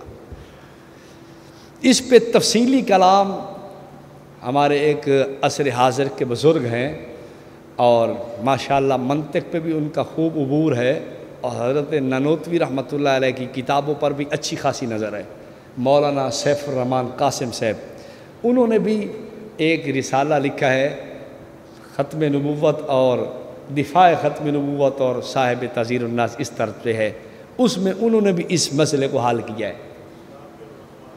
دافع الوسواس اس میں نہیں، ایک اور کتاب چھپی ہے تنویر النبراس، اس کے ساتھ آخر میں ان کا رسالہ بھی چھپا ہوا ہے، اس میں بھی یہ حل کیا گیا ہے۔ تو خیر اس وقت یہ کتاب بھی منظر عام پہ نہیں آئی تھی، بعد میں آئی ہے۔ شرح جامی کے اندر لو کے 3 استعمال لکھے ہوئے ہیں، تیسرے استعمال کے اندر اس کا جواب تھا، لیکن میں نے تو تھوڑا سا دیکھا، وہ مجھے تو سمجھ نہ آیا۔ پھر ایک مولوی صاحب تھے جن کے بارے میں مجھے خیال ہی نہیں تھا کہ اس کو سمجھ آئے گا، وہ ایک دوست تھا ہمارا گجرات کا، اس نے کہا یار کبھی ہمیں بھی بتا دیا کرو کوئی اشکال ہو تو ہم بھی کچھ۔ میں نے کہا ٹھیک ہے مولانا یہ اشکال ہے، اس نے کہا اچھا میں دیکھتا ہوں۔ اس کا مجھے فون آیا کہ آپ شرح جامی کے اندر لو کا تیسرا استعمال دیکھیں۔ جب میں نے غور کیا تو بات تو بنے، وہ اس کی خلاصہ اس کا میں عرض کر دیتا ہوں کہ شرط جزا میں کبھی اس طرح ربط جوڑا جاتا ہے لو کے تیسرے استعمال میں، اور بتایا جاتا ہے کہ جزا جو ہے وہ مستمر ہے، دائمی طور پر شرط کے ساتھ لگی ہوئی ہے۔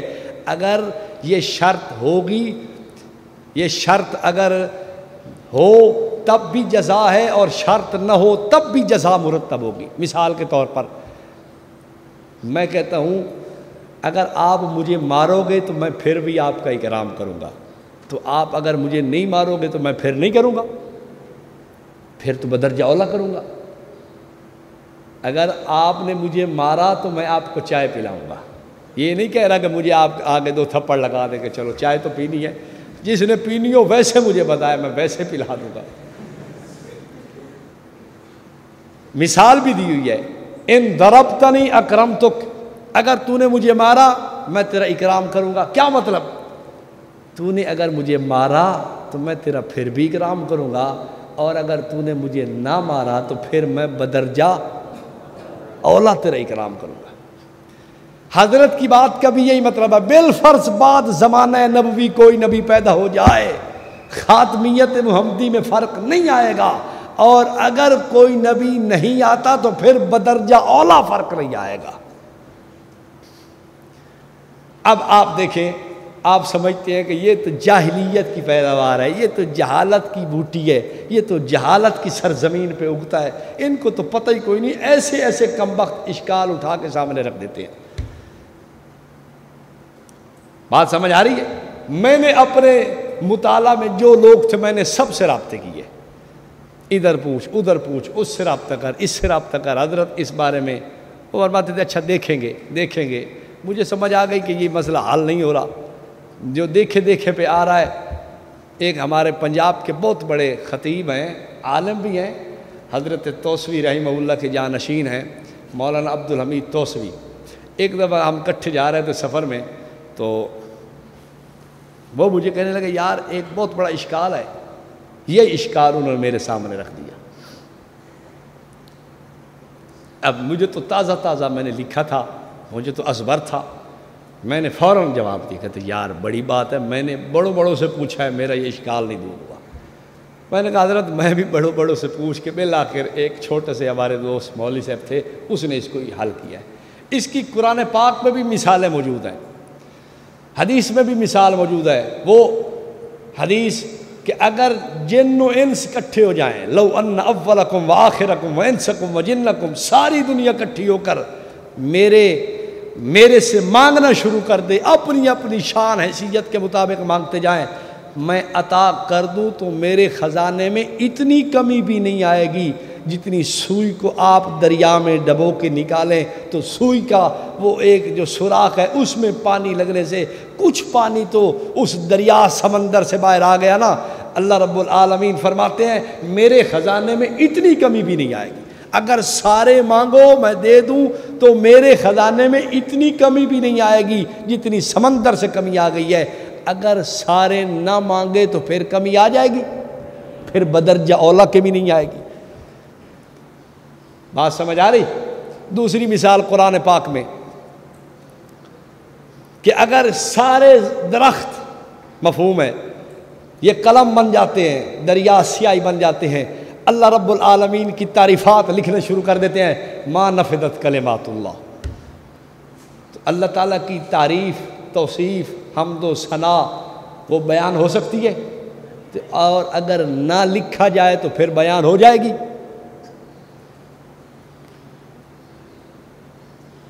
کیوں جی؟ پھر بیان ہو جائے گی۔ اللہ کے کلمات لکھے جائیں گے، پورے ہو جائیں گے؟ نہیں۔ اور اگر نہ لکھا جائے تو پھر پورے ہو جائیں گے، پھر بدرجہ اولا نہیں ہوں گے۔ تو یہ مثال تو قرآن میں بھی ہے، حدیث میں بھی ہے، اور نحو ان کتابوں کے اندر بھی موجود تھی۔ خیر مولانا نے پھر اس پہ تفصیل سے جواب دیا اور کافی ساری پھر وہ مطولات سے مثالیں بھی اٹھا کے سامنے رکھ دی ہیں۔ خیر عنوان تو خیر رہ گیا، لیکن انشاءاللہ مفید باتیں کئی سامنے آ گئی۔ جو میں بات کرنا چاہ رہا تھا بات نکل گئی کہ ایک آدمی نے مجھ سے رابطہ کیا، کہتا جی ہمارا مناظرہ عبارات پہ ہے، وہ ہماری عبارتیں پیش کرنا چاہتے ہیں اور ہم کیا کریں؟ میں نے کہا آپ کی کوشش ہونی چاہیے کہ آپ مناظرے کو پھیر کر عقائد پہ لے آئیں۔ رضا خانی عقائد میں نہیں آتا بڑے آسانی سے، اس کو پتہ ہے کہ ادھر مار پڑنی ہے، وہ عبارات کی طرف جاتا ہے۔ بعض دفعہ عبارات اکابر عنوان طے ہو جاتا ہے، تو اس میں بھی ایک گر یاد رکھیں، ان سے کہیں ٹھیک ہے عبارات اکابر ہوں گی پر ہمارے اکابر کی نہیں، تمہارے اکابر کی۔ وہ بھی تو اکابر ہی ہے نا، ان کی عبارات بھی تو عبارات ہی ہے نا، بات تو عبارات اکابر کی تھی، تو ہمارے اکابر کی تو طے نہیں ہے نا، مطلق بات ہے، تو تمہارے اکابر بھی تو اکابر ہی ہے نا۔ تو عبارات اکابر ہیں پر عبارات کن کے اکابر کی؟ تمہارے اکابر۔ میں نے اسے کہا کہ بات پھیر کے عقائد پہ لے آؤ۔ اس نے کہا جی یہ کیسے کریں؟ میں نے کہا بڑا آسان سا نسخہ ہے، آپ اسے کہیں کہ آپ ہمیں مسلمان، ہم سے پوچھنا چاہتے ہیں نا کہ آپ مسلمان ہو یا نہیں، آپ کی عبارتوں میں یہ ہے یہ ہے یہ ہے، یہی دیکھنا چاہتے ہو نا۔ ہمیں چیک کرنے والے آدمی کے لیے پہلے خود تو مسلمان ہونا ضروری ہے نا۔ ایک ہندو ہم سے پوچھے آپ مسلمان ہونے کی دلیل دیں، او بھائی تو ہندو ہے، تو کیا چاہتا ہے؟ اور تجھے ہم کیا صفائی دیں، تو خود ہندو ہے، مسلمان ہو کے نہیں، دلیل دو۔ ایک عیسائی آ کے مجھ سے مباحثہ کرتا ہے کہ تو مسلمان ہے یا نہیں، دلائل دے، ہم تمہیں مسلمان نہیں سمجھتے۔ جا تو کون ہوتا ہے؟ ذات کی کوڑ کرلی اور شتیروں کے ساتھ تم نے آ کے جناب کیا جفا ہماری زبان میں بولتے ہیں، تم پکڑ اس کو رہے ہو، اپنی حیثیت دیکھو۔ اور تو عیسائی ہے، تو مجھے کہتا ہے کہ مسلمان ہونا ثابت کر، تو پہلے خود تو اپنا اسلام ثابت کرنا، پھر میرے مسلمان ہونے کی بات کرنا۔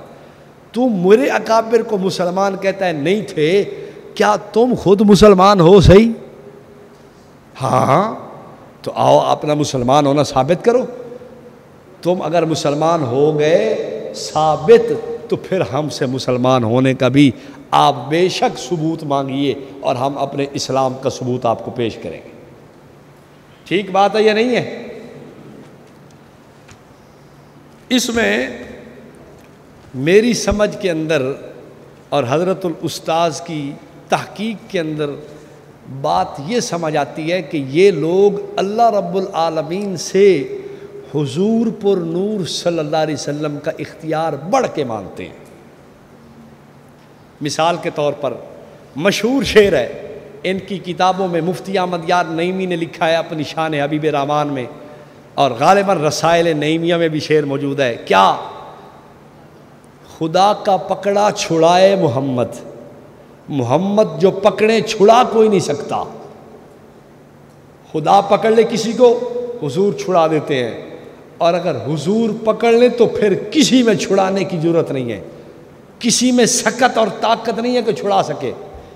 تو ہم پوچھتے ہیں کہ اس کا مطلب تو یہی سمجھ آتا ہے کہ حضور صلی اللہ علیہ وسلم اگر پکڑ لیتے ہیں تو پھر خدا بھی نہیں چھڑا سکتا. اس کا مطلب ہے تم خدا کی طاقت سے حضور کی طاقت زیادہ مانتے ہو. ایک بات. دوسری بات ذہن میں رکھنا، ان کی کتابوں میں لکھا ہے، فیض احمد اویسی نے ایک کتاب لکھی ہے تنہا داری. فیض احمد اویسی بہاولپور کا رہنے والا ہے، اور میری سمجھ کے اندر رضا خانیت نے اتنا بڑا مؤلف مصنف نہیں گزرا. اتنی زیادہ کتابیں اس نے لکھی ہیں کہ ان کے پوری تاریخ میں اتنا بڑا مصنف کوئی نہیں ہے. اتنا بڑا ان کا علامہ ہے، اسے فیض ملت کے نام سے یاد کرتے ہیں. اس نے ایک کتاب لکھی ہے تنہا داری. اس نے ایک واقعہ نقل کیا حضرت قتادہ رضی اللہ عنہ کا. احد کے میدان میں حضرت قتادہ رضی اللہ عنہ کی آنکھ میں تیر لگا، تیر آنکھ سمیت باہر نکل آیا. وہ ہاتھ پہ اٹھائے حضور پر نور صلی اللہ علیہ وسلم کی خدمت میں حاضر ہوئے اور کہنے لگے یا رسول اللہ صلی اللہ علیہ وسلم، آنکھ ضائع ہو گئی، مہربانی فرمائیں میرے لیے کچھ کریں.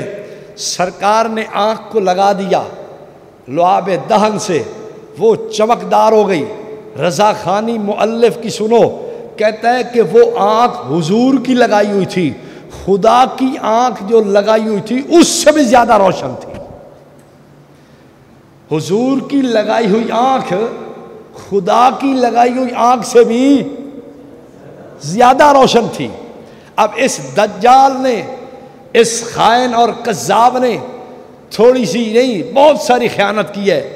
اگر کتاب سے پوری بات نقل کر دیتا، الخصائص الکبریٰ امام سیوطی نے واقعہ نقل کیا ہے، دیگر علماء نے واقعہ کو نقل کیا. حضور صلی اللہ علیہ وسلم نے آنکھ کو لگایا اور اللہ تعالیٰ سے دعا کی، یا اللہ اس کو روشنی عطا فرما، خوبصورتی عطا فرما، جمال عطا فرما، اس کو پہلے سے زیادہ روشن کر دے. یہ نبوت کی دعا کا اثر تھا کہ خدا نے پہلے سے زیادہ روشن کر دیا. جبکہ اس دجال نے یہ سوچ پیش کر دی کہ خدا کی لگائی ہوئی آنکھ اتنی روشن نہیں تھی جتنی مصطفیٰ کی لگائی ہوئی آنکھ روشن تھی. معلوم ہوا کہ تم دجال ہونے کے ساتھ ساتھ اس کے بھی قائل ہو کہ حضور صلی اللہ علیہ وسلم کی طاقت خدا سے بھی زیادہ ہے. ٹھیک ہے یا غلط ہے؟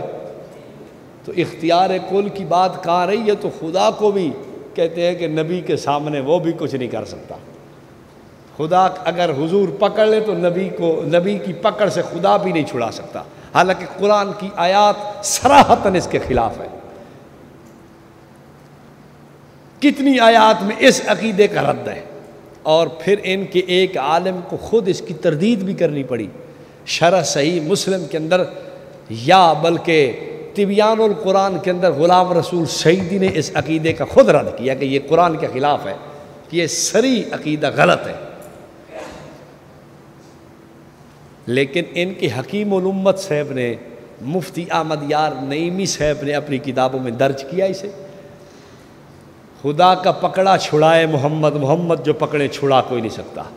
اس سے آپ کیا تصور دینا چاہتے ہیں، کیا تاثر دینا چاہتے ہیں قوم کو؟ آپ لوگ اس فتنے کو پڑھو، جتنا گہرائی میں جاؤ گے تو آپ کو پتہ چلے گا کہ یہ کیسے لوگ ہیں. آپ سجدہ کرتے ہو کس کو؟ ان سے پوچھا ہے یہ کدھر سجدہ کرتے ہیں؟ مولوی احمد رضا کہتا ہے اشاق سجدہ میں سوئے حرم جھکے.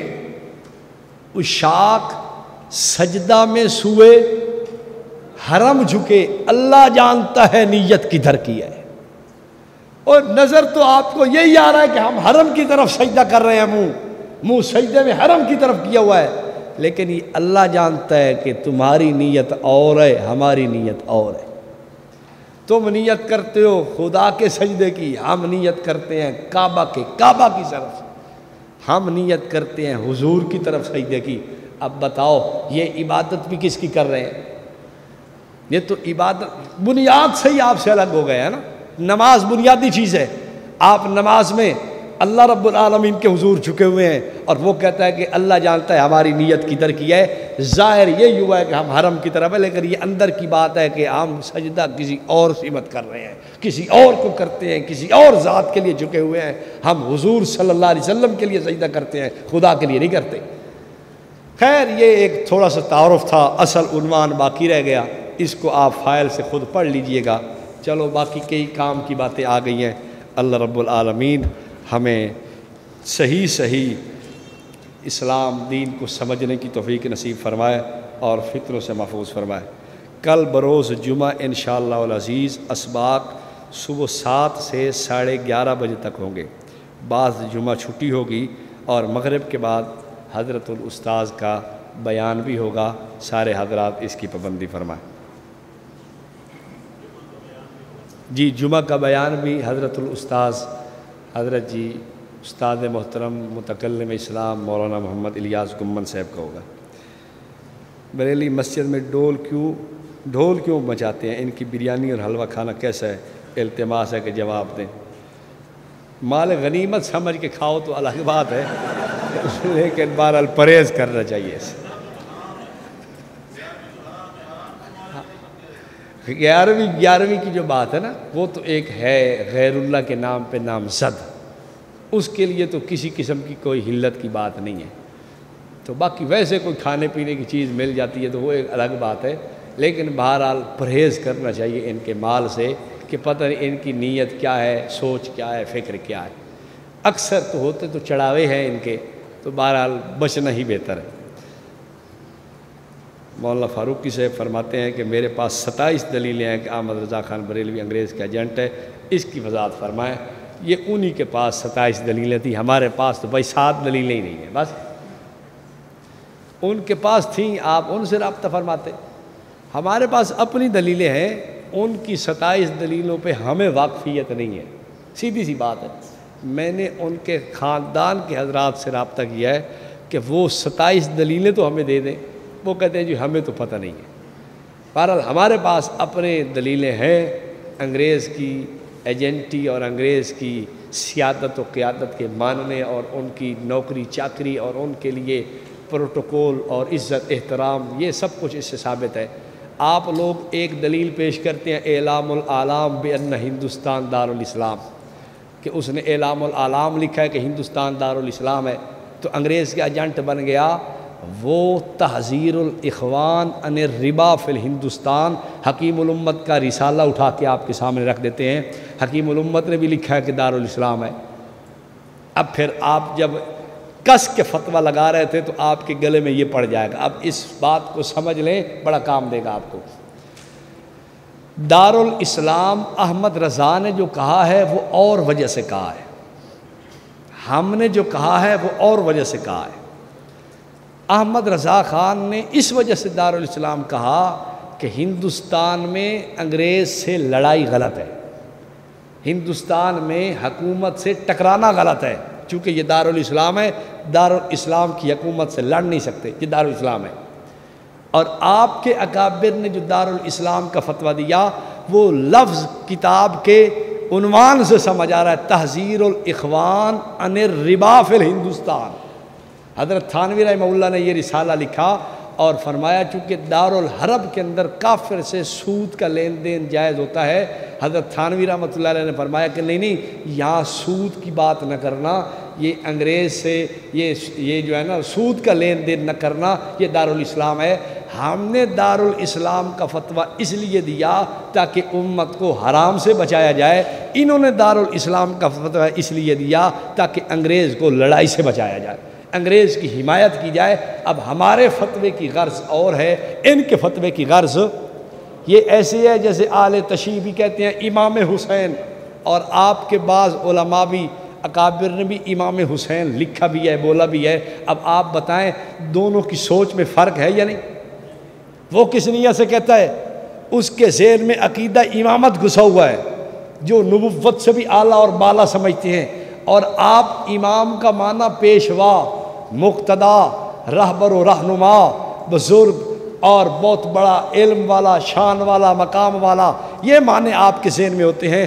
اب دیکھو لفظ ایک تھا، دونوں کا مفہوم الگ الگ ہے۔ دارالاسلام اگر حکیم الامت نے بھی کہا ہے اس کی وجہ الگ ہے، احمد رضا نے کہا ہے اس کی وجہ وہ انگریز کی خوشنودی کے لیے لکھا گیا ہے، اور یہ امت مسلمہ کو حرام سے بچانے کے لیے لکھا گیا ہے، فرق کی بات ہے۔